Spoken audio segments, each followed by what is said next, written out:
Amazing.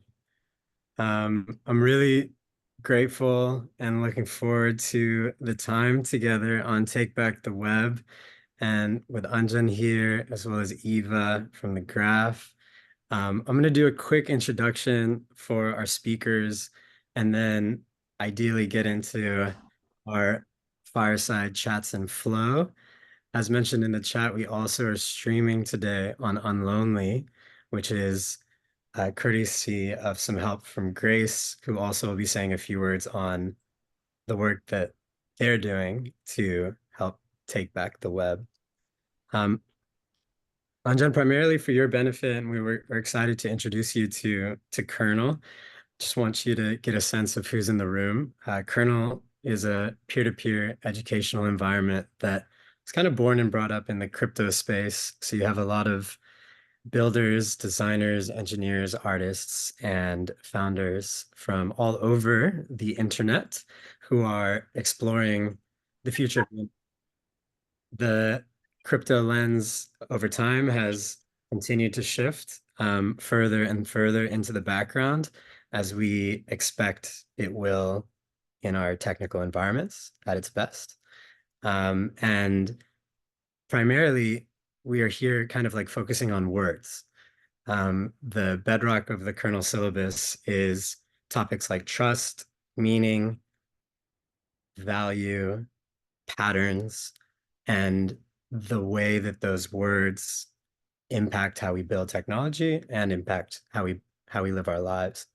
This week, the two words of the week were intention on the personal side, consider your intention first, and then freedom on the crypto or Web3 side, which is a word that is talked about a lot, but often it's tricky for people to pin down what it means to them. One of the suggestions in the module is that if you learn the limits, then you are more free. But primarily, the topic for this week is the web and how the web contributes to freedom, but also what our intentions are with it. So what I'm hopeful for in the chat for Anjan and Eva's benefit, and also for the most vibrant possible conversation, is anybody's responses to these two questions. What is the internet that you personally want? And how do we collectively build towards it? So I'll pause for just a minute if people want to get their responses going in the chat. And while we pause, Vivek, Grace has alerted us that we're still on the Artifact website on Unlonely. Here we go. And I'm going to unmute. Thanks. The Artifact website's also really cool, but we'll be in sync now, I believe.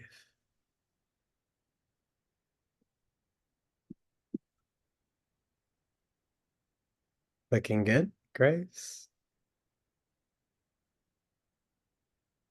I think it's working now. Let's have Grace confirm. Yes. Amazing. Okay. Yeah, it can be quick responses to this question. Feel free to bring them in as the conversation unfolds. Ultimately, we're going to start with these two questions to both Anjan and Eva and see what they have and move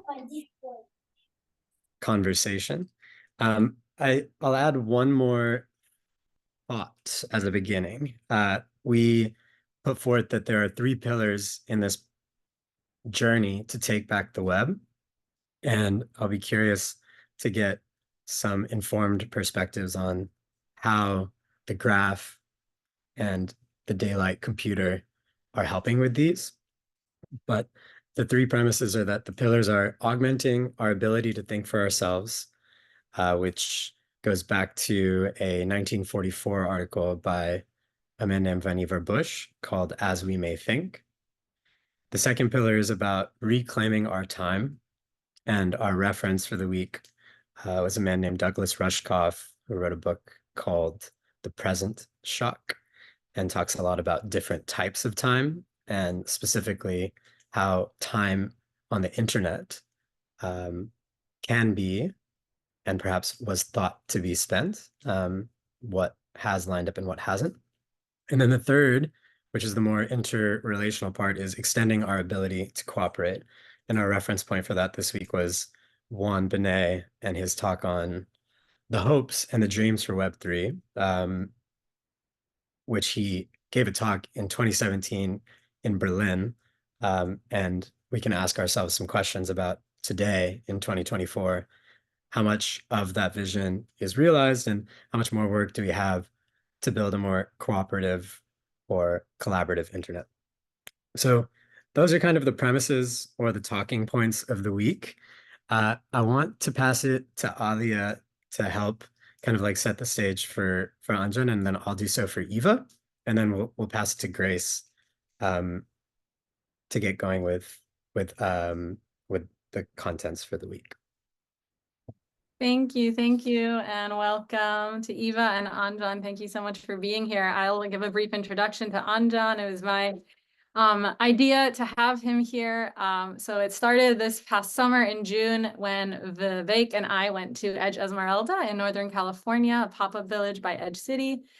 And there was this Health Fund conference on the last day. We were there in the first week, and I kept hearing about this session with the founder of Daylight, and I was deciding where to go. And everyone kept talking about it, but at the same time was a good friend I had made that week, a young man from Ireland who was very into the circadian rhythm, was giving a session on the circadian rhythm at the same time. So that is why I missed the session on Daylight. But to be honest, I don't think I would have latched on to Daylight and Anjan's story had I not been primed through this session on the circadian rhythm. And thank you, Fave Truffet. These are blue light blocking glasses from all the things I have learned.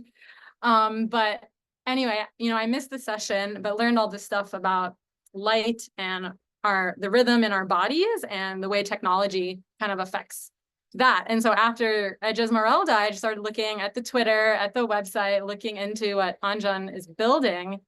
And it just got me really excited to think about how we can change our relationship to technology. So I'm really excited for him to talk about his story in building this and his vision. But it was just this like beautiful example of someone who was dissatisfied with the world as it was given to us, as it was created for us, and like wanting to modify hardware and software in a way that we could make technology work for us instead of the opposite. And it could be a nice enrichment and like accomplice to living a life we want to live, and that is not attention demanding and distracting. So there are tons of, I don't want to take up too much time, but we will share links, and Anjan will definitely speak more about this. So I hope so. Yeah. Thank you so much for being here. Amazing. And I'll do a brief introduction to Eva. Eva has been a really important supporter of Kernel, and one that has done some of the most interesting work, I think, in the entire ecosystem, especially as it relates to keeping the culture around this idea of taking back the web. On a slightly more personal note, when I lived in New York City, I was roommates with Eva's little brother, Mark, who also got us both crypto pilled in different ways. And Mark always says that his greatest contribution to the ecosystem was getting Eva involved in the early days and seeing all of the different ways she's taken off into that. She is strongly opinionated on the preservation of privacy and the need for resistance. In that regard, she's been leading efforts at the Graph, which is working towards this open web. And she's a director of the Optimism Foundation, I believe, which obviously is doing a lot towards layer 2 scaling and making the internet that we're building in crypto more usable. So we'll get back to them, but Grace Guan, who's with us from KB9, is going to kick us off. So Grace, we're really grateful, has joined us as a KB9 fellow. She's the one who's got Unlonely up and running for us today. And her perspective on the module, I think, will kick us off better than just the stewards. So Grace, thanks for being here, and please help kick us off. Yeah, thank you all for having me. So a little bit about me. I'm building Unlonely. Unlonely is a crypto native live streaming platform. So you can kind of think of it as Web3 Twitch. And I think it fits perfectly into this idea about taking back the web, because that was ultimately what first crypto pilled me. I had come from big tech. I'd been at Google and YouTube for 5 years before jumping into crypto in 2020.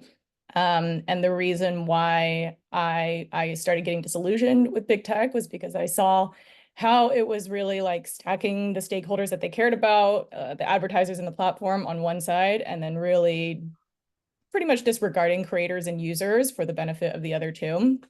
And so when I found out that there was this technology that was working toward building a decentralized and more equitable and an ownership economy for everybody, I kind of just like went headfirst into that, and we've been building Unlonely. I made a point about the crypto siblings with Eva and Mark because I'm building this with my brother Brian, and it's a fun time. It's we actually just did a big launch with Base and Zora where people can mint clips directly from the streams now, and so we're excited to see how people use that, because you can now effectively own a moment from streams, and you can kind of derive value and earn from actually like finding the best moments of a stream. And then that also goes to the streamer as well, obviously, for creating good content that is clippable. So we're always looking to experiment with new, fun on-chain features.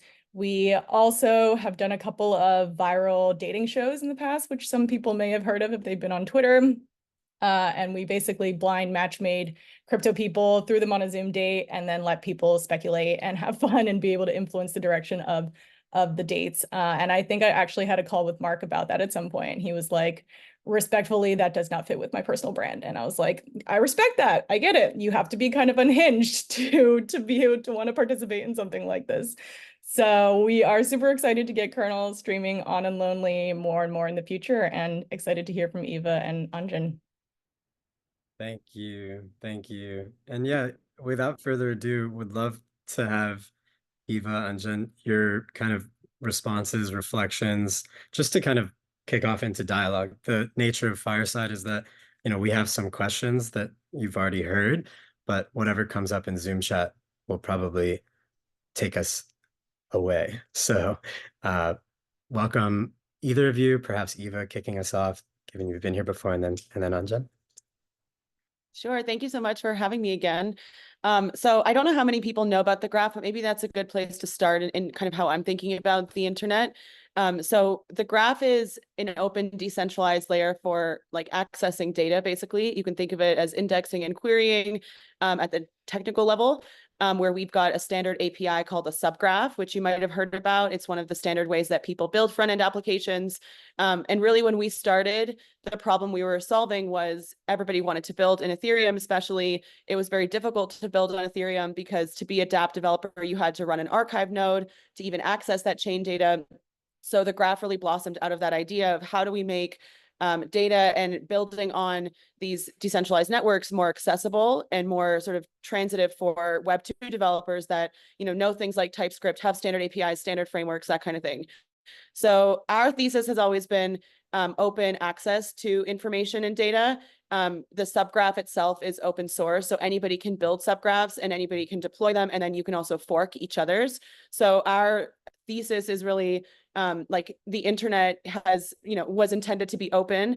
It, closed off over time, and we really need to make sure that it remains open. And to do that, you have to do it at the infrastructure layer. So there's a lot of conversations around like, do dApps need to be fully decentralized? What does that mean? Like, why does it matter? And for us, it's really important because when we think about the future of the internet being built, with these new dApps, things like a Uniswap, et cetera, if you don't have the entire stack decentralized, then you're really just creating centralized silos. And we're, maybe even creating worse off internets or intranets than we had originally built. So that's one way that we think about it.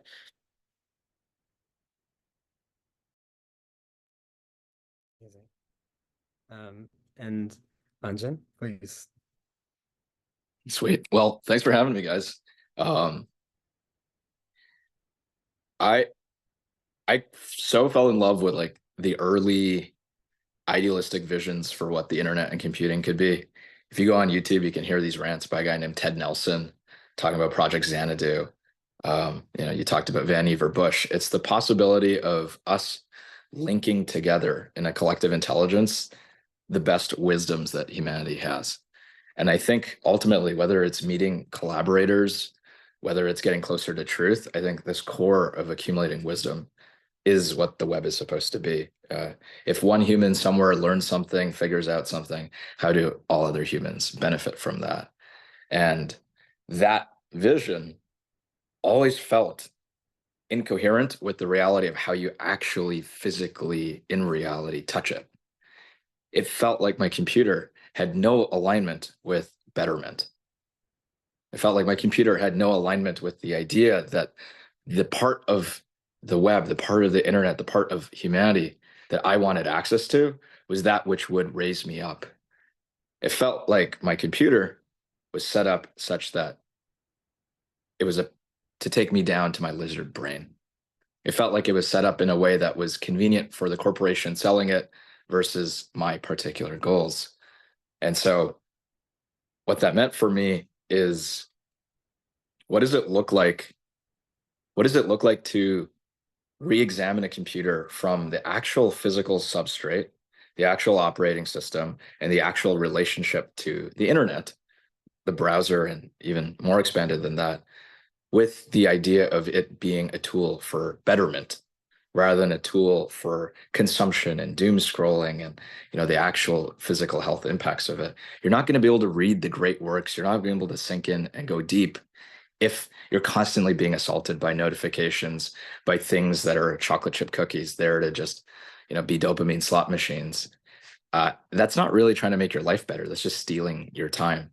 You're never going to be able to fully be able to go into something if the blue light from the computer is screwing up your sleep, is screwing up your circadian rhythms. Believe it or not, normal computer screens all basically put us in a bit of a fight or flight state. We're all a little bit sympathetic. The interesting proof from this is something called screen apnea. When we're on normal computer screens, our breathing rate is less frequent, and our tidal volume, how much we breathe, is shallower. And so we're all a little bit jacked up. And so the common response when you're jacked up is to try to stim yourself. You know, this is why people binge eat when they get stressed. We're all basically primed by the physical substrate of our computer to binge eat, but in this case, binge eat information. And so if you have the most beautiful things that humanity is pulling together that we can learn, read, collaborate, but there are always these black holes that are targeting our lizard brain, our lower self, the possibility of computing to be able to support the better aspects of yourself is always fundamentally undermined. So the point of Daylight is to kind of reimagine one's connection to the internet, the actual computer, the actual interface, and how do you make that kind of follow Maslow's hierarchy and actually be set up to be better for you from the hardware, from the operating system, and the software as well. Yeah, I think that's fantastic. I mean, Eva, if you wouldn't mind continuing on that thread on just like the internet that you want, and obviously the graph is a big part of it, but I know you to be just like someone on the internet and doing work towards building a better one. So perhaps in a more general sense, any responses or places you'd like to go? Yeah, so I've been in crypto now, I want to say 6 or 7 years, maybe more. And I think there were a lot of fallacies that we all kind of jumped on when we joined crypto. Like, we can solve like world hunger and like all these kinds of almost delusional dreams that like we can indirectly. But I think over the last few years, especially the like several bear markets, you end up going back to first principles of like, what is the technology itself really offering? And for me, the openness and access really is the number one goal. That like, if we achieve nothing except that Ethereum and every chain and every sort of critical infrastructure layer, like storage, APIs, et cetera, computers are sufficiently like people have sufficient agency in how they want to make those decisions and that they're not gated, I think that we've achieved sort of the vision of you know, Ethereum and Web3, and everything else on top is really just like wonderful cherries on top. Like, obviously we want applications we can use, but like in an apocalyptic situation, if we can simply have access to all these basic human rights, so things like open source code, things like privacy, things like being able to have a wallet, having an identity. You know, I still very much believe ENS is still the killer app of Ethereum, partially because anybody can essentially acquire a notable identity, regardless of where you live, kind of what stack you're using, you know, what your ethnicity is, et cetera.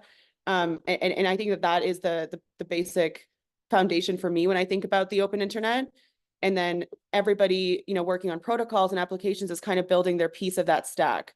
And I think we get in trouble if we start to centralize and gatekeep at different layers. And I know that, often a mature industry will often veer more towards centralization in different ways. But like our credible neutrality is actually like one of the most important things that we should protect. And if that means like, building a credibly neutral protocol and then you wanting to build a more centralized application, it might be you making that decision that you need to separate that team because, that team has a conflict of interest. They can't necessarily, build for credible neutrality while also building for revenue. And we see that happen all the time. So we see like Ethereum devs that, were core devs, leave core dev, world and, start their own company and that's fine. They can still participate. But I think that like protecting that credible neutrality, that openness and access is really the most important piece. I think, Anjan, this ties to me to whether it's Ted Nelson or Vannevar Bush, this idea in the Vannevar's, I guess, is in the module. So to touch on it, it's to say that when Vannevar wrote As We May Think, he was the director of the Office of Scientific Research in the United States right after World War II. And the big open question was, can we get all of these scientists who have spent all of this great time together during wartime to put their brains together, to be open with sharing their knowledge and secrets, to continue to collaborate in more interesting ways? And Ted Nelson's work is one thing. Vannevar's work on the Memex is another early internet predecessor, and in many ways is still a source of inspiration for us at Kernel. There's the idea in the Memex, perhaps even more so than the internet these days, of user trails and the trails of indices being more interesting than the actual information itself. It's like, how is this all linked matters more than any particular part of the tree. And so I'd love to hear from you just about like your thoughts on that and the craft of building daylight, which may seem like a separate question, but like hearing you talk about the journey of daylight, and like the different professors it led you to and the different places in the world you had to go to kind of like piece together the tree of knowledge to be able to build the computer, I think is a really illustrative story. I mean, I'll try my best to get into both of those. I think in terms of the kind of internet and sharing knowledge aspect of it, I think defaults are just extremely powerful. I think one of the things that we're all going to struggle with is even if we make things that are better for you, that are the proper rails, the whole converting everybody to do it is going to be such a huge piece of friction, because then you have to justify a massive amount of friction for potentially what's, benefit that you accrue in the long term. And that's the reality, is people are, whatever. But if you can control the hardware and operating system, and you're able to provide the same user experience or even better than what people get elsewhere, you can shift the defaults. Like daylight identity can be a decentralized identity underneath your daylight account. Like you never need to know. You're just like, I just signed up for daylight. And across the entire stack, be it payments, be it identity, be it storage, be it the default for web apps and their ability to be composable and built deeply into an OS, it's possible to actually make it, in my opinion, like accessible to people like my mom and so on, where if they just need to buy a device and they get their things done, but then all of the primitives are a lot more friendlier. I think that's a really, really powerful thing. And so in so much as daylight is trying to be a healthier, more focused, humane computer, I think then the possibility of being able to solve the attention economy root cause by changing the rails, by changing the primitives, to me is super interesting. Like, can we be the ones that enable microtransactions at scale? Because everybody who is reading on a daylight through our reader interface is reading not because, oh, this is in support of a new economy. It's just, this is the best possible reading experience. You know, it's like I can read Substacks on a Kindle-like thing. That's kind of the value prop of Daylight. I didn't really say what Daylight is. It's essentially a 60 FPS Kindle. So it's a Kindle that's at the speed of an iPad. It's the size of an iPad. And the idea is now you can read everything beautifully on the internet, from Substacks, textbooks, PDFs, white papers, whatever it may be, Notion docs, Google Docs. It's just meant to be like an ultimate computer for kind of reading, writing, and thinking. But I think that could be really powerful, is where if you control the interface layer, can you start to change the kind of economic models of how we exchange value and consume attention? And there is no opt-in for that. It's opt-out. It's just built in, and you read the things, you sign up, and then, you know, a microcent goes across to the author. And then you can start having authors get interested in actually participating from their side in it, because they're like, oh, I have $12 waiting for me, or whatever it may be. And so I think that's not much has been talked about that in the crypto world, about the possibility of using hardware to be able to shape defaults, and then therefore actually get distribution for a lot of the stuff we're working on. And so that's one side of what I'm excited about. The other part of your question of like, what's the craft of this? People have been trying for a really long time to make e-ink fast. I think there's a lot of people who are kind of fanatics about e-ink. I think our draw is, whoa, you can actually have an analog-like experience. And that's what the human physiology and psychology is built for. We did not grow up in a digital world. We grew up in the world, which is in analog, right? So it's, you break the Faustian bargain between, damn screens and computers. They don't feel real. They don't feel natural. It's not what we've evolved for. And so the possibility of making e-ink everything has been a draw for a lot of people for a long time, including myself. Why was I the one to be able to kind of figure this out? I think it speaks to that the future is already here. It's not just evenly distributed. Like, it turns out nobody had gone so deep into display technology who also deeply understood like light science and blue light and circadian rhythms and kind of how we evolved our ocular and vision system, and also understood the product landscape of what you could do with a Kindle or Remarkable or this or that. And so, quite frankly, within 2 years, I became the world expert in making reflective displays and was able to figure it out. All it took was spending time in the Netherlands with a research institute there, spending a lot of time in Japan with a bunch of different professors, spending time in Florida State. And it was like, wait, what? The research is just like this guy's paper and that guy's paper and that guy's paper and this guy's paper. If you put it all together, you might actually be able to solve it. And in reality, you do end up getting a great solution. And all it took was kind of mapping it all out, which is another kind of point of like, whoa, what if this could be done faster? What if this could be done for many other things where it's just waiting there? It's just waiting there. And somebody really needs just to pull it together. Now, it took 6 years to get it from idea all the way into production. It was an incredible slog and very difficult. But it really gave me this sense that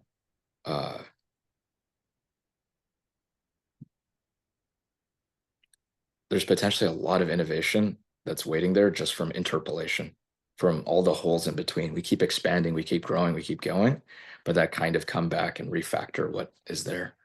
And so, yeah, that's fantastic.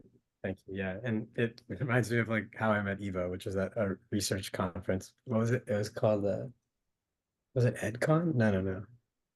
2018 Tokyo, where I still remember Paul Flores talking about the early plasma research and just the nature of Ethereum research community is kind of similar to what you're talking about. It's like this like traveling band of researchers who are going around and like finding whiteboards wherever they are, which is really funny to see your whiteboard behind you. But yeah, I wonder if you have any thoughts. And I could add just like one related one is like One of the ideas from the Lock the Web Open part of this week's module is that Brewster Kahle said that the ideal state for the internet was not a global village, but a globe of villages. Not a global village, but a globe of villages. And when I think of what Anjan just said, I think about like in a village that's a bit smaller, you like put pieces together, you like dig things together. You don't treat it like this big thing that already exists to give you something. You treat it like something that you spend time with, you participate in your village, but not maybe it doesn't feel like, for example, you can participate in making Twitter better in any real sense. But when it feels a bit different, your response to the internet perhaps changes. Um, I wonder if anything there, if it resonates in what you've been seeing. Yeah, I think that the idea of a global village versus many villages is really timely because it feels a little bit like Ethereum in its current stage of maturity has grown into a global village and it's not necessarily working. There are obviously smaller villages, things like L2s and sub-communities, and maybe we need to do more to empower them. But I really like what Anjan said about like not expanding, but like looking within and finding like where are these gaps and what we can fill. And that's something that we as the graph have been thinking a lot about because we've been here for so long. So like we've been serving subgraphs and data for 5 or 6 years now, and it started off as like a technical tool. And a lot of what we're thinking about now is like, well, like what is Web3? Is Web3 just decentralized exchanges who are like the majority of users still of the graph and like they make up the majority of transaction volume on blockchains? Or should we actually be thinking more and like bringing more of these disparate pieces together that we've spent all these years building to actually, arrive at solutions that meet mass adoption use cases. So, things like a Kindle, like I'm really excited. I'm learning about daylight as you're speaking, but I feel like that's such a great, like use case. And like, if I were to assess, like, have we as Ethereum spent enough time looking into sort of the publishing, book, knowledge sharing, industry or sub-industry? I would say no. And like, why, when there's so many people around that like have the skill set to be able to tackle this problem? And it really just takes a bunch of those smart people getting into a room and putting their heads together. So a lot of what we're thinking about is like, does Web3 even exist yet? Just because we have these applications that, give us some usage or adoption, is that what we're talking about when we say a new internet and a new world?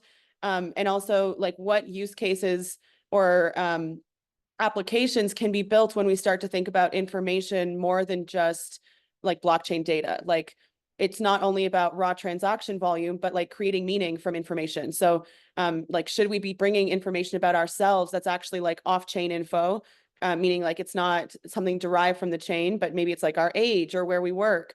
And should we be bringing that on chain or more into Web3 to create more meaningful applications that are actually for the world, not just sort of for like, who said the dopamine slot machine that we kind of have going right now?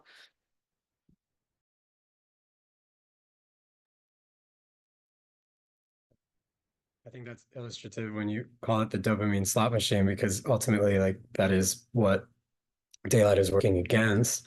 And in crypto, just by the nature, it's like where it has begun.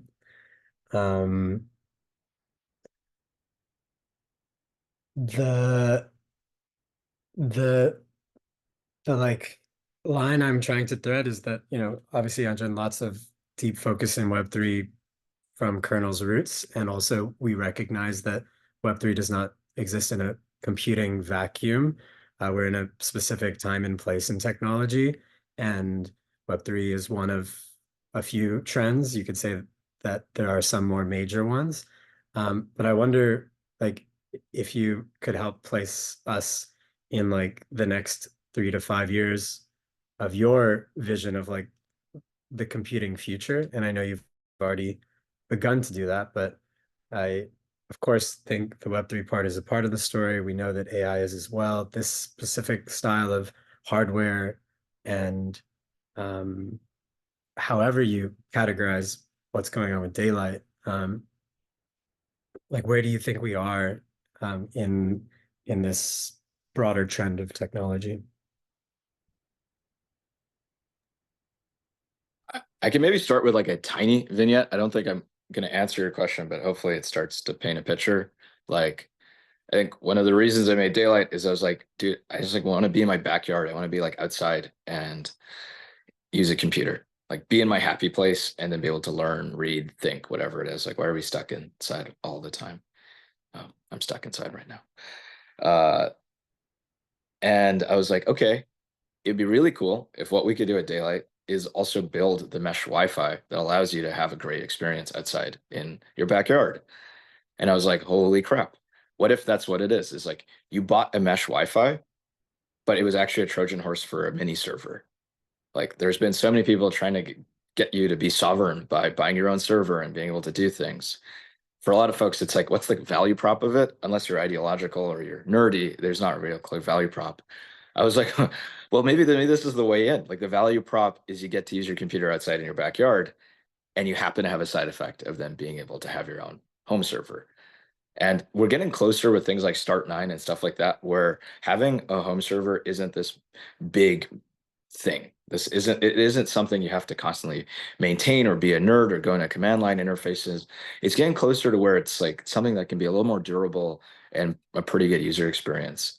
So what I think is fascinating is if we can start sneaking in a culture of people having their own servers, and then you have, and that's the server side, and then the client side is you have devices like Daylight that then make it by default a super easy user experience to reroute it such that you're, instead of working with centralized entities, you're working off of networks of home servers, whether it be IPFS or whether it be, things closer to home. I think it's really fascinating to start kind of having a homegrown movement of these little networks that people are a lot more peer-to-peer. And so I think the computing is often obsessed with form factors, like, oh, AI is here, like what is the like pin or this or that, and it gets really obsessed with the object aspect of it. I think, to me, the two possible trends of computing are, one is working backwards from Maslow's hierarchy, working backwards from a human. Like, what are the human capabilities and needs that are unmet? And for me, that's like health, that's focus. And then the other, and I think that's like where you need to refactor computers, is like, okay, how does it actually holistically cater to a human? And then the other one is, okay, how do we get out of the pernicious kind of extractive attention economy and incentive landscape? The kind of second one is, how do you kind of get alignment? And I think a potentially core part of that is making that experience of having home servers tied into client devices super, super intuitive, obvious, and easy. And that's kind of what we're excited about to kind of pioneer more and more. That's incredible. Yeah, we'll meander into Q&A. Lots of great stuff popping up, but wonderful answer to the kind of second question of, if the first question was, what is the internet you want? The second was, how do we extricate ourselves from the extractive attention economy? Just like a very specific question, and this was a very specific answer. So thank you for that. I guess, Eva, anything from your side before we see what's going on with the chat, bring some more voices in? Yeah, maybe I just echo that this idea of like running a server in your house not being so difficult. I fully agree with that. And, Raspberry Pi, maybe it was like the start of that momentum. And Raspberry Pi is like still like, it's like this little thing that it's not even very attractive when you buy it. And it's still one of the most popular pieces of hardware to date. And it's just like so trivial. Like there hasn't been that much improvement in, sort of like home hardware in that sense. So I very much agree with this direction that Anjan was describing of, us making it easier for people to actually own and maintain that hardware. And in Web3, we think a lot about self-staking as that version, and the incentive being that you actually get to earn rewards, whether it be ETH or whatever network you're staking on. And depending on sort of your risk tolerance or skill set, you can choose what you want your server to do. So again, in the context of the graph, for us, that means running an indexer, which is a little bit more of a robust operation than just running like a self-stake node for ETH. But, there's people in the world that, you know, they want to dedicate their lives to that. And maybe one other thing I'll add is there's, you know, a lot of economists and anthropologists talk about how we're kind of moving away from the 9-to-5 workday, especially with AI. And it's kind of interesting to think about what that means in the context of like hardware and self-staking, where in theory, it could be possible for you to just run and maintain that software and hardware stack and earn enough income from that to satisfy your life because you're supporting a whole network or a whole ecosystem. So again, in the graph, you know, a lot of our indexers are full-time indexers. That's their job. Every day they check up on their indexer, making sure it's serving queries, et cetera. And they're earning tokens, right? They're contributing to the decentralized world. Their boss is technically, you know, the blockchain. And so I think that personal hardware is really that path to empowering people beyond that sort of like 9-to-5 corporate structure. Right. And it gets into Rushkoff's work for this week, which is like, yeah, these different types of time. The internet, in theory, was supposed to give us our time back, and this is a really interesting reframing on it from the side of hardware. Cool. Well, we'll do Q&A for effectively as long as it feels good, and we'll hopefully give Eva and Anjan some time back. Clifford asked a question that, Clifford, if you're willing, we could kick off with. I think Eva already touched on one answer, but Clifford, if you want to, or if anyone else wants to raise hand, we can just kind of fire through and try to do as many good questions and answers as we can. Oh, I had asked a while ago just if there were any other interesting technologies. I think that's so fascinating, this idea of like many technologies seem to get cast to the side because there's not like a commercial incentive or something else beats it out in the market. But I've often thought there's probably other opportunities. Have you guys come across other technologies like e-ink that are interesting, that would be interesting to revive or explore more? Can you ask that in a different way? Yeah. Another way of asking that, how did you come to e-ink specifically? Like, why did you pursue that one specifically? I think it was just the dual aspect of like, what is the best substrate for learning and focus? And that to me was the core of like, okay, I'm actually absorbing information that's going to improve my life because I'm actually internalizing it. I'm actually finishing it. I'm actually able to sit with it. And there was nothing better for me to do that other than paper, and e-ink as a simulation of paper, but still you get the powers of the digital world was exactly that what fulfills that. The problem, of course, is e-ink is so slow, you can't actually use it for most of computing. And so that was the simple problem statement is, can you make it fast enough that you can make laptops, you can make phones, you can make monitors, you make whiteboards, you could kind of cover your environment in computational surfaces, but that are totally calm, that aren't, you know, like going into a Mexican burrito place, you know, where the TVs are all stealing your attention. And the other side of it was the health aspect is like, oh, actually, there's an implicit aspect of like why paper or e-ink are so great is they're reflective. They're analog objects. That's what our eyes are meant for, our saccades, our tear films. The reason you get dry eyes with computers is because they're not analog objects. They don't have blue light. You can use them outdoors. They don't have flicker. And so it was like kind of a cool two birds, one stone type deal. And is your question like, is there other technologies like that, or what exactly? Yeah, I think for some reason it's interesting how you came to that. I'm particularly fascinated in like actual technologies that kind of use these more mechanical or physical or physics or chemistry related kind of components, like almost taking things out of the digital realm. I'll be in a museum and see some old like hologram technology or some kind of photography that I haven't ever seen before. And it's like, whoa, that has a characteristic that our digital age seems to have lost.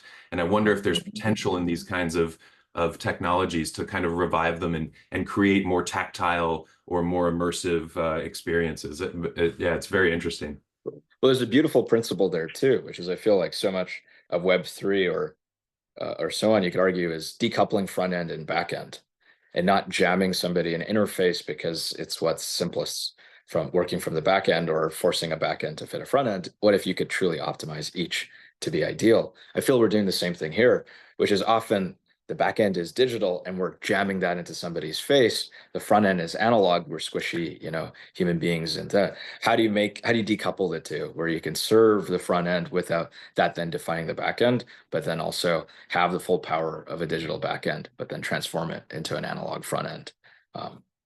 That feels like the core of what this is. And yeah, there's some other interesting technologies like MEMS, the little mechanical mirrors and things like that try to do it. Very cool. I hadn't heard of MEMS. I feel almost responsible to say to either close your eyes or look away from your screen for a second. We've been here for a bit. If we were on daylight computers, maybe we wouldn't need to, but it's still very relevant. Palello, if you'd like to go next, would love to have your question. I think it's pertinent. Yeah, certainly. I mean, I think we spoke about money last week. And I think as much as we want to build stuff that is truly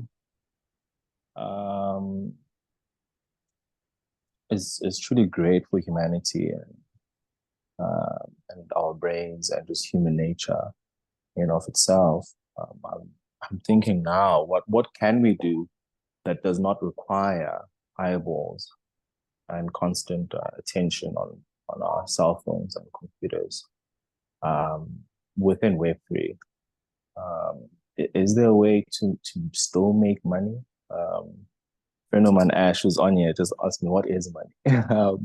Is there a way to still make money while building within Web3 and getting people to own their nature and themselves and their consciousness on the internet without the eyeballs? I'm thinking through this, literally popped in my head 2 minutes ago. So anyone who's thought about this, please do help me think through this. And yeah, if there's anything that exists, I'd also love to hop onto it. I really like this question.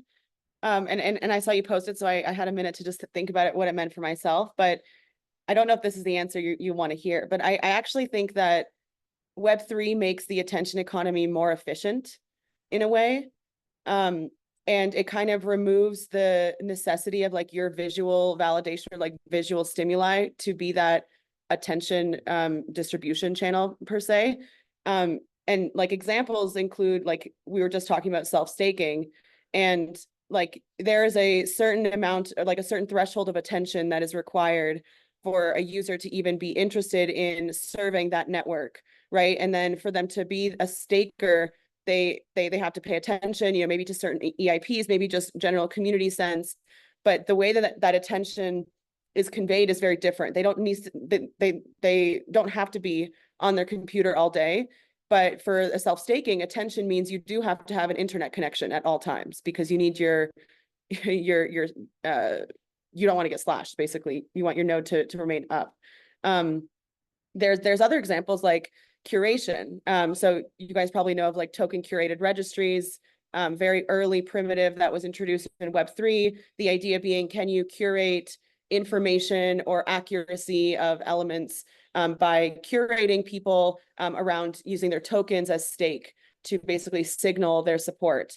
And that's another interesting vector of the attention economy, where again, you don't necessarily need to be online, but you do have to provide sufficient attention to know whether what you're curating or not is accurate, because if it's not, then you might get slashed, you might lose value, etc.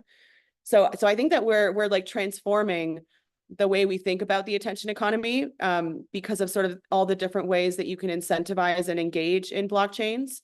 And I also don't think that we've fully explored like what that transition looks like, because like, Vivek, correct me if I'm wrong, but like how many of like advertising related crypto projects have you heard of? Like maybe one a while ago, but there's all these like traditional aspects of the attention economy that we haven't even tried to target or figure out what the solution is. And there's probably ways that we could fix that in a way that, again, doesn't require you to stare at your screen all day as it does today, because that's how advertisers sort of, make their money is like with your eyeballs. But I think Web3 can change that. Now, obviously, there are projects like WorldCoin where your eyeballs are still the commodity.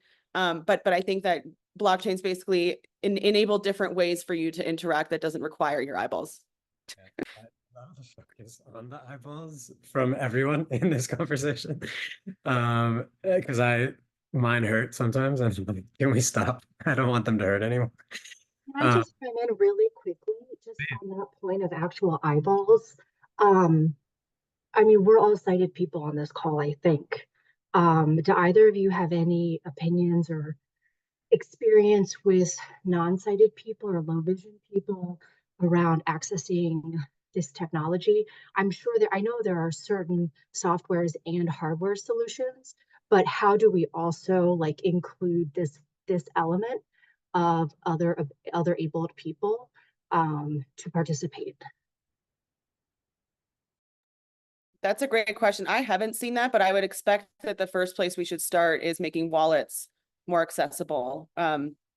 Whatever that means for whether you're hearing impaired, sight impaired, because even with hearing impaired, like a lot of people learn about crypto, you usually don't understand how to use MetaMask the first time you use it. You need that conversation with somebody to help you onboard. So I think that's a really great point, and maybe something missing from our ecosystem today.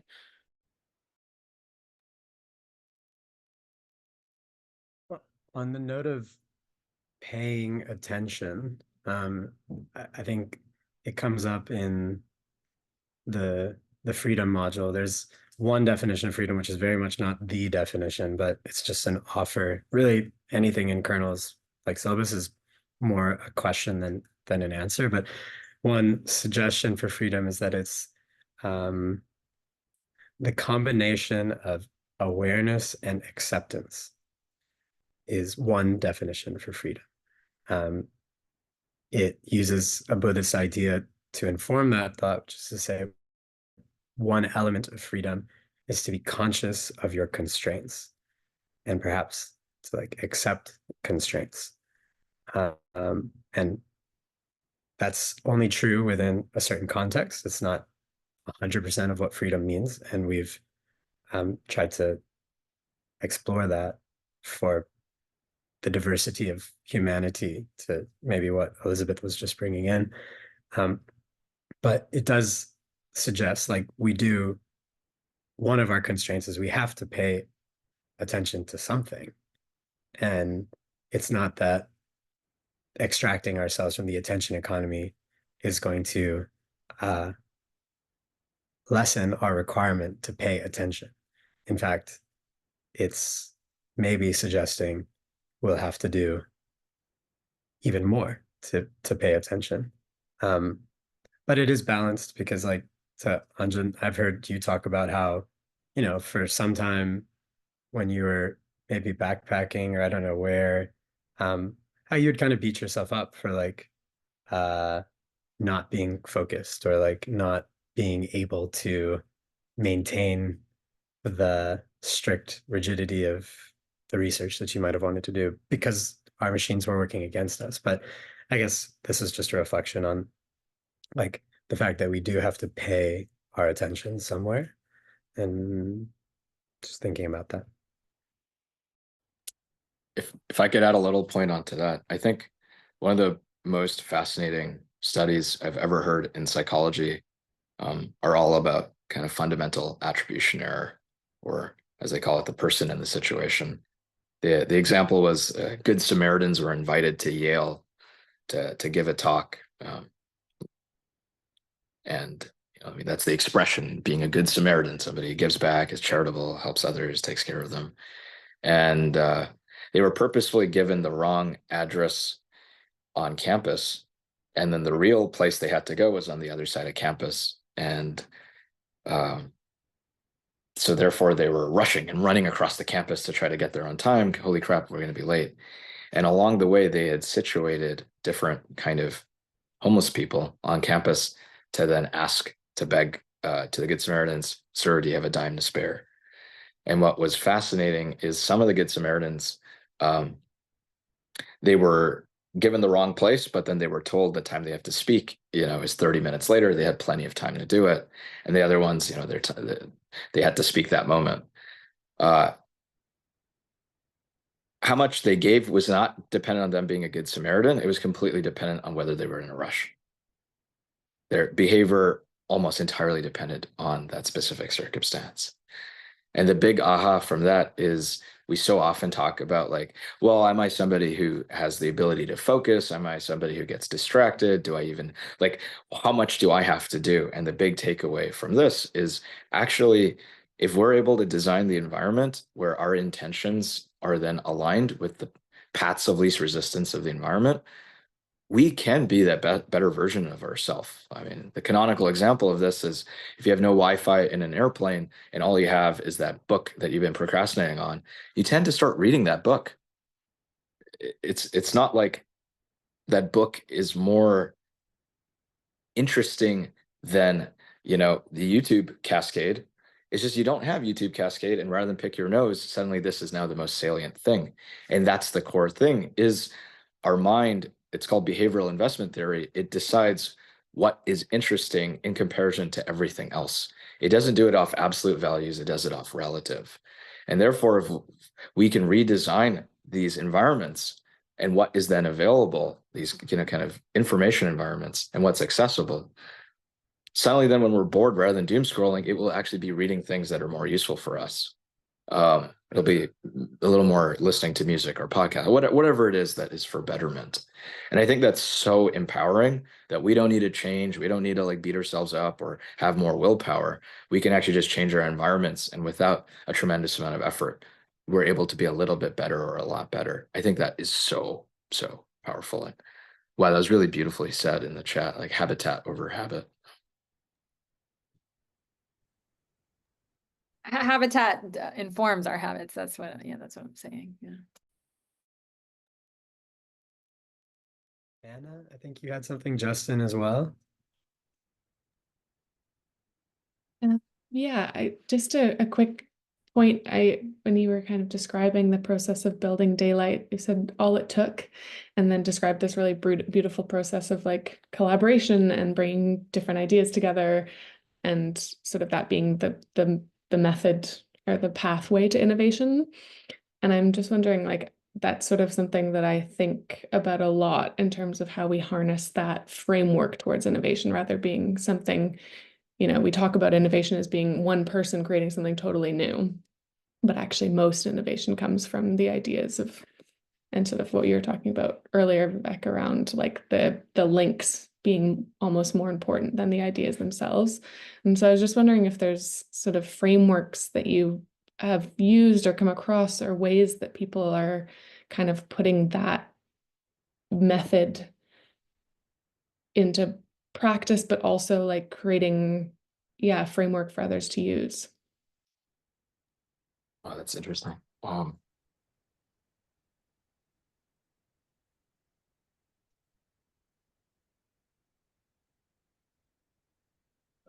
I think probably the framework there is the combination, just kind of riffing here, is a combination of first principles thinking and being really good at finding the best teachers. And what I mean by that is when you're trying to pull things together, most of these industries, like people have like a learned helplessness. They've tried something 10 years ago, it didn't work, then they think, and so most of the feedback you then get back is actually not about the present state of things. It's kind of people's traumas, past experiences in this. And so I think the ability to be first principled is super helpful, because then when you run into people and they're like, oh, that's not possible because of XYZ, but you're like, but wait, you didn't really contradict why this isn't possible. Like my math still shows that 20 photons will come to the other side. Like, so is that not true? And I think it's so hard to quote unquote trust yourself if you have experts kind of saying why something's not possible or it's hard or this or that. And you don't have that kind of first principles thinking, that then you're like, huh, this hasn't been contradicted. They haven't shown why this is wrong. Okay, I'm going to keep going. And so I think that when you combine it with the other side of finding the best teachers, because I think that's the core of what I did, is I just found the world's best experts, and I was just persistent enough when I was like, oh, okay, so this isn't, oh, wait, you just said it's not possible, but wait, you actually didn't say that. You just said it's been hard in the past because of XYZ. Oh, okay, so this is actually the problem. And then I went and found the world expert in that stuff. And it's like, oh, okay, wait, that guy didn't know that this has now gotten to this point of view. wow, there's just not good information transfer. And so somehow this skill of curating who to listen to, who to learn from, the best teachers, plus like how to trust yourself, i.e. your first principles, I think that then gives you durability to go through what's essentially a lot of people's errant feedback. Yeah. Eva, I would love to hear your thoughts on this as well. I think that's like truly like a worthwhile 10-year endeavor is building what Anjan has just described. And I think the graph has kind of started it. One quote that I'm excited to share with you. It's one of my favorites from Kia Kreitler. She had this idea she shared at FWB, I think it was a couple years ago, this idea of database doulas. And whenever she said it, I just like started laughing. But her basic premise was like, uh, there should be people who are actively like managing and curating databases. And perhaps it matters that it's databases, not data, such that to Anjan's point, there's this like there's these links. We need to know who to listen to. We need to know how the tree, like the where there are gaps. And sometimes that literally takes people going around the world and like figuring out the gaps.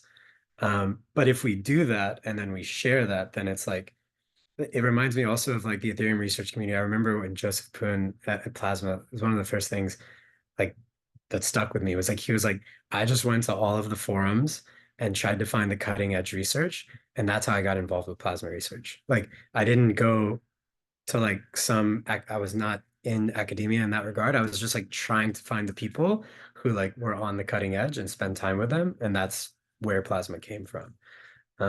So I'm just curious, both from the graph side, because I think the graph is like a technology that is like doing this thing more than maybe any other that I know of in the world. But then also this idea of database doulas and anything else. Yeah, I think that one thing we forget about in Web3 is that Ethereum, these networks, they're inherently marketplaces. And it's this like sort of maximally capitalist environment where the ones that win the market are, you know, the most efficient or the most performant in that one thing that's needed at that time. And so this like idea of a database doula is kind of funny because like in the graph, like we essentially act as like a decentralized database network. Instead of you having like one centralized database, you have hundreds. And our expectation is that like if capitalism works as it should and the market works as it should, that the best indexers, the best database operators for whatever data is needed will rise to the top. They will either get to charge the most or they'll make the most money or they will have the best work-life balance, like kind of whatever you need. And these marketplaces aren't just like static marketplaces like a Shopify, they're dynamic. The point of the network is that you are bringing together expertise and resources from around the world, from different walks of life that can come together. So that this idea that Anjan was saying of like finding the experts and talking to them, I almost think that Web3 is like really well suited for that. Like it's very conducive with that philosophy because essentially like pick any kind of network activity, whether it's MEV, indexing, whatever it might be, you're all kind of collaborating in some fashion. Like more technically speaking in the graph, the way it works is, you know, your application is, you know, querying data. Let's say they want Vivek's balances, and it might be a different indexer that gives you the query response every day. And that's a function of the network being that place that all the best indexers' expertise are coming together. And you as a user almost don't have to ever make that decision. You're just using a platform that is already optimizing for that coordination. Yeah. Very cool. Very cool. Very cool. Okay. Maybe 7-ish more minutes. We can keep going. Quick fire. Rohan, please. See what we get. Yeah, I got a quick question. I'm very fascinated by your approach, like this return to nature approach to building daylight, Anjan. In contrast, the other day I was listening to, I think Elon talk about Neuralink and, you know, increasing the tokens per second for every human, right? by understanding the mechanics of the brain.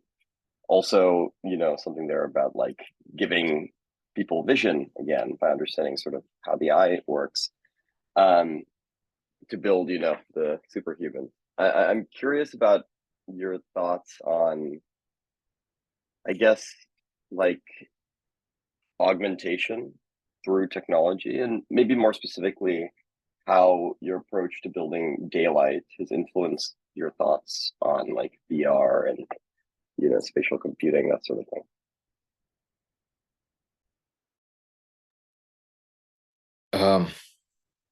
It's a super interesting question because in some ways, not always, you could argue that VR is a more humane technology in the way that VR at its core is about using more human capacities, our body, our movement, our touch, our spatial navigation, rather than just symbolic 2D. So I actually think about VR slightly differently. I think about it as it's like maximally stimulating. And I think the implication of being in an environment that is maximally stimulating is if you then don't have a counterbalancing environment that is minimally stimulating, that's rejuvenative for your nervous system, I think you fall apart as a human. And so in a way, what daylight's trying to do is almost the inverse of VR, which is like, what are computers that are incredibly friendly to your nervous system like, if these hyper stimulation computing interfaces like VR, AR are only going to grow more and more. And so I think they're actually very complementary, where the need for minimalist computing only grows as maximalist computing grows. So I think that's one aspect of what you've asked. I think the second one is, if you want technology to be more entangled in us, I think the question of alignment and it like following Maslow's hierarchy gets even more important. And I think most of the times when we have tried to intervene with actually the body, we've used principles from semiconductors, from technology, which are a lot more linear, a lot more predictable, a lot more in the realm of complicated. But when it comes to physiology, it comes to psychology, it comes to the body, I think we're far more in the realm of the complex, the fuzzy, the squishy, the multidimensional. It is so much more complex. And so just like in politics, what happens when you make a linear intervention in a complex system is you get a ton of unintended consequences. I think it's likely something similar for, these direct interventions. So for me, taking a DHA supplement that's a linear intervention to increase your omega-3 DHA is never going to work as well, at least in the short term, as then eating more lamb or something like that, that gives you DHA indirectly through the mechanisms you already have. And so to me, it's like, okay, an indirect brain-computer interface that but works with your body, i.e. music, to be able to change your mood, I would still bet on music as a better BCI for changing your mood than something that you implant in there. So once again, I'd say it's just humanity needs to have the right metaphysics around being holistic and understanding complex systems before we try to intervene. Hope that answers both. Justin, I think you may be last today. I was writing on a note, so I'll do that. I'll back it up. Yeah, I think I will just like Eva and Anjan, the quality of the tone of your voices. This is but it's such a like the security you have and the way that you view the work that you do in the world. For me, like it makes me feel more secure in myself. Like it's not a question or a future possibility. It's just like this reality of thing that we're doing, and also the positions that you're taking, I think are very like not only it's like humanistic from a deeply technologically informed place. And that also feels very like reassuring in my body and in my system. Like it makes me feel like I can do it. And I'm not sure what, I think that's the thing I was noticing too, just it's like maybe a reflection, but also kind of maybe also a question there, like that pressure to feel the thing that is coming as a new way of interneting or being human in the world, and also to know and to sense this responsibility or responsiveness in myself to have a role to play in that. But finding that right way to do that from a place of wellness is quite a challenge. And also I think to find organizational contexts that support wellness in responding to the challenges of our time also feels like a its own kind of complexity. And I just wondered if there's anything, or how are you all approaching that, or are there any kind of guidance or advice you have for this block around building organizations that allow for that, or how we can design to support kind of humans being human in this new way of working. Thank you so much for the validation and taking the time to reflect that. I don't think I actually have a good answer for you.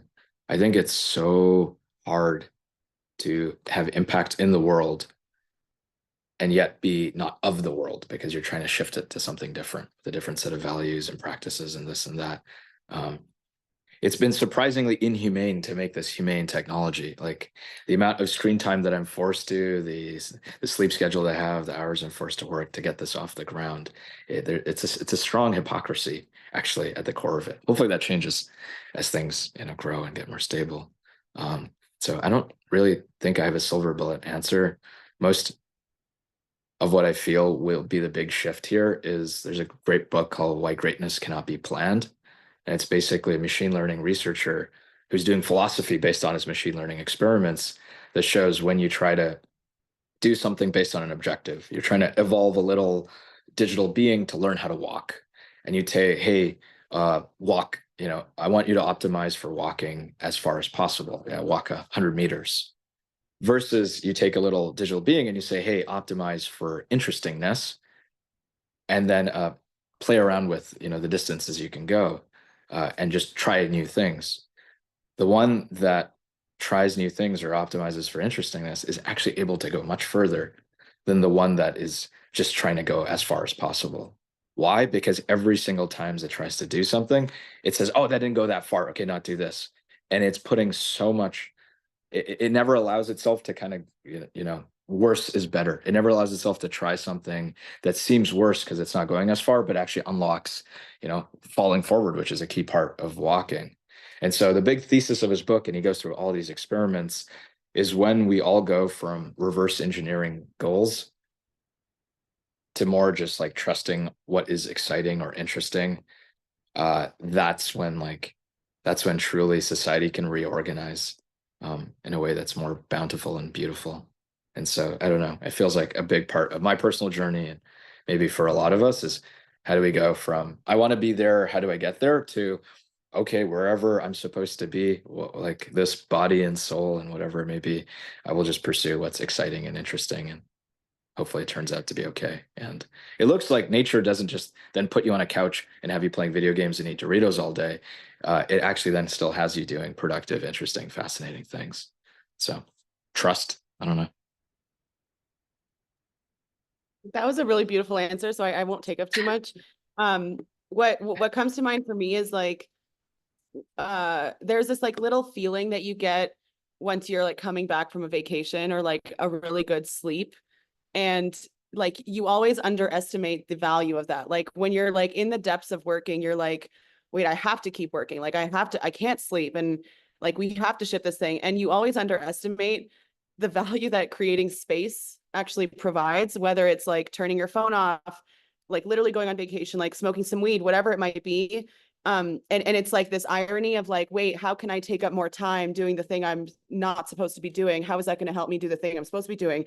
And it always works out that way, that like, it actually does help you. So that's like a weird way of saying like, make sure you take your vacations.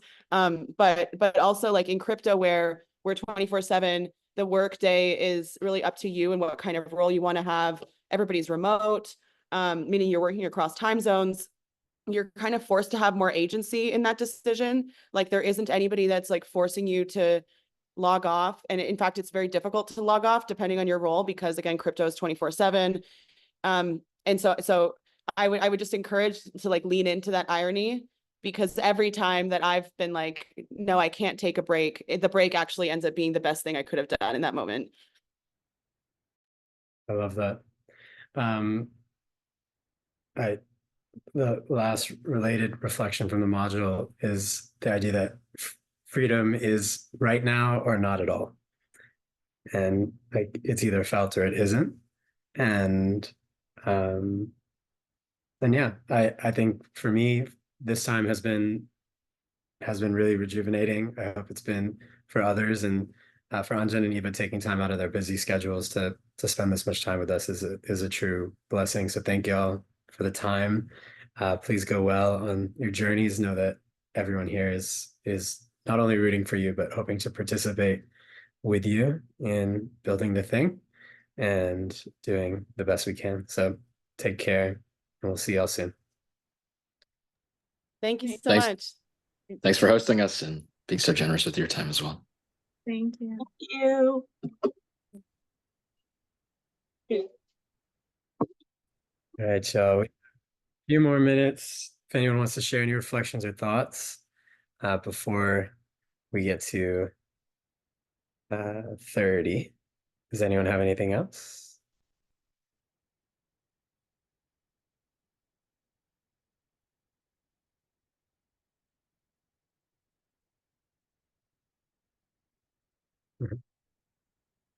Really appreciate all. Yeah. I'm sorry. Nope. If you were going to close out, I won't stop you from doing it. Please go ahead, Kagan. Okay, so I was just thinking about how in my community, most frequently the conversation about technology centers around digital literacy. And it's always about bringing the people to the tech platform.